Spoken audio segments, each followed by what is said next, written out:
आप जिंदगी में किसी भी मसले का शिकार हैं तो उसका सिर्फ एक ही हल है, चेंज योर माइंड। आप यकीन करें कि आपके हर मसले का सिर्फ दुनिया में एक ही हल है कि यहां से अपने आप को तब्दील करना, आपका मसला हल हो जाएगा। सर याद रखिएगा कि दुनिया में एक ही दौलत है और उसका नाम है हेल्थ। उसका नाम है हेल्थ।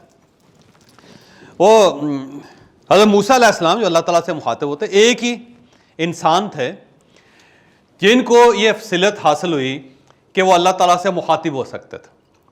तो एक बार हज़रत मूसा अलैहिस्सलाम ने अल्लाह ताला से पूछा कि या परवरदिगार, अगर आपका भी कोई खुदा होता, अगर आपका भी कोई खुदा होता तो आप उससे क्या मांगते? है ना क्वेश्चन, देखें ना मज़ेदार, कि हम सब अल्लाह ताला से मांगते हैं। तो अल्लाह ताला से हज़रत मूसा ने पूछा कि अगर आपका भी कोई खुदा होता तो आप उससे क्या मांगते? तो अल्लाह ताला ने कहा मैं सिर्फ एक चीज़ मांगता और उसका नाम है सेहत। सेहत है तो सब कुछ है, नहीं तो कुछ भी नहीं। लिहाजा इतनी इंपॉर्टेंट चीज़ है, ये याद रखें कि आप हैं तो सब कुछ है, आप नहीं है तो कुछ भी नहीं। ये दुनिया कायम हो या न हो, पाकिस्तान रहे या ना रहे, अमेरिका है या नहीं है, अफ्रीका है या नहीं है, ये पूरी कायनात है या नहीं है, कोई फ़र्क नहीं पड़ता, मैटर ही नहीं करती आपसे। आप हैं तो आप वालिद हैं, आप हैं तो आप बेटे हैं, आप हैं तो आप बहन हैं, आप हैं तो आप भाई हैं, आप हैं तो आप पाकिस्तानी हैं, आप हैं तो मुसलमान हैं, आप नहीं तो कुछ भी नहीं। क्या ख्याल है? सबसे इंपॉर्टेंट चीज़ है आप, सबसे इंपॉर्टेंट चीज़ है आप। और उस इंपॉर्टेंट चीज़ को इंपॉर्टेंट क्या चीज़ बनाती है? सेहत। अगर सेहत है तो सर सब कुछ है, सेहत नहीं है तो कुछ भी नहीं है, ये याद रखें। और हम इस तरह करते हैं कि जो कुछ है उसके लिए अपने आप को ज़ाया कर देते हैं। वो जो कुछ है ना हो तो कोई फ़र्क नहीं पड़ता, उसके लिए हम अपने आप को ज़ाया कर देते हैं, खुदकुशी कर लेते हैं। ये जो खुदकुशी, ज़रूरी नहीं कि बंदा अपने आप को हैंग कर ले, ये जो हम रोज़ाना खुदकुशी कर रहे हैं ना, रोज़ मर रहे हैं, अपने आप को मार रहे हैं, ये बहुत नुकसानदेह चीज़ है, इसका कोई फ़ायदा नहीं। लिहाजा याद रखिएगा कि दुनिया में दौलत सिर्फ एक ही है, बाकी सब बकवास है, और उस दौलत का नाम है सेहत।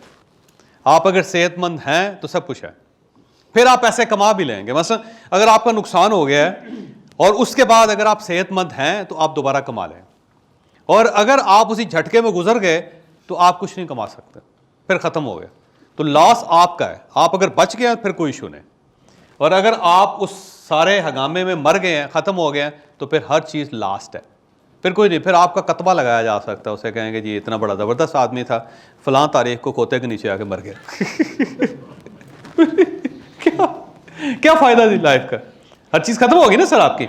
तो बस ये याद रखिए सर आपका, और याद रखिएगा कि हमारी जो सारी बॉडी है ना, ये मसल्स और बोन्स पे डिपेंड कर रही है, ये मसल्स एंड बोन्स पे डिपेंड कर रही है। अगर हमारी बोन्स हमारा साथ छोड़ दे तो हमारे मसल्स डैमेज हो जाएंगे, और अगर मसल्स कमज़ोर हो जाएंगे तो बोन्स का भी फिर कोई फ़ायदा नहीं होगा। तो मसल्स एंड बोन्स है।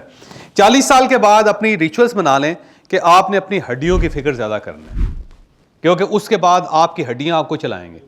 उससे पहले लाइफ के अंदर बहुत चीज़ें होती हैं जो आपको चला रही होती है, लेकिन 40 साल के बाद आपकी जो हड्डी है वो आपको चलाएगी। इसलिए आप देखिएगा कि मैक्सिमम लोगों की हड्डियाँ टेढ़ी हो जाती हैं 40 साल के बाद, और उनको जोड़ों के ज़्यादा प्रॉब्लम होते हैं। आप अपने वालिदैन को ज़रा विजुलाइज करें, उन सबको ये प्रॉब्लम होता था।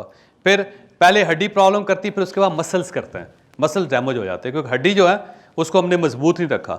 वो मजबूत होगी तो मसल मजबूत होगा उसके साथ। ये दोनों एक दूसरे के बहन भाई हैं, ये दोनों एक दूसरे को सहारा देते हैं। और अगर हमने बोन्स की अपनी हिफाजत न की तो उसके बाद आप ये समझें कि हर चीज़ डैमेज हो जाएगी, फिर आपके ऑर्गन्स लटकना शुरू कर देंगे और अल्टीमेटली डैमेज हो जाएंगे।